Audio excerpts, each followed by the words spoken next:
Chaque jour ou presque, comme de nombreux concitoyens, je prends le train. Je connais les difficultés que chacune et chacun rencontre. Retard intempestif, annulation pure et simple, panne de locomotive, de suspension, de chauffage, et même quelquefois incertitude quant à la pérennité de la ligne. N'ayons pas peur des mots, notre système ferroviaire est défaillant. Non pas à cause des cheminots, mais à cause de politiques publiques passées favorisant le tout TGV, le manque d'investissement dans les lignes et matériels des transports quotidiens, ce qui est d'autant plus vrai dans notre région, la Normandie. Si je vous dis 14 milliards d'euros, c'est ce que coûte chaque année le service public ferroviaire. Ce n'est pas anormal qu'un service public représente un coût, il est en revanche anormal que le service en question ne soit pas à la hauteur des attentes et des enjeux. Alors oui, la SNCF a besoin d'être réformée, c'est même la réforme attendue depuis des années.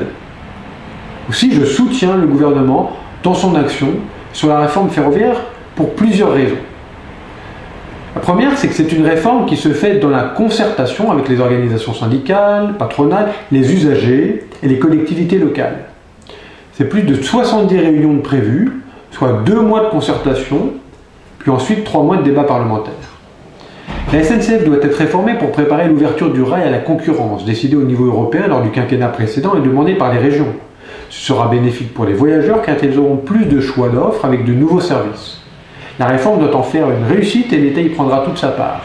Avec 36 milliards d'euros, il investira 50% de plus dans le ferroviaire que la dernière décennie pour assurer une meilleure qualité de service. La réforme permettra le maintien des petites lignes quotidiennes. C'est 1,5 milliard d'euros qui sera consacré d'ici 2020 à la modernisation de ces lignes. La SNCF doit être réformée pour mettre en place une organisation plus efficace. Son projet d'entreprise doit lui permettre de se moderniser. Les 3 établissements publics qui la composent seront intégrés dans un groupe dont l'unité sera renforcée afin d'avoir une base solide pour être plus performante dans les prochaines années.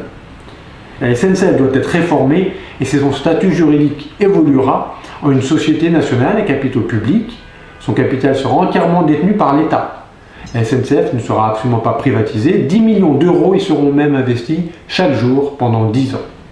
Enfin, la SNCF doit être réformée car nous en avons besoin, nous les usagers, qui chaque jour prenons le train.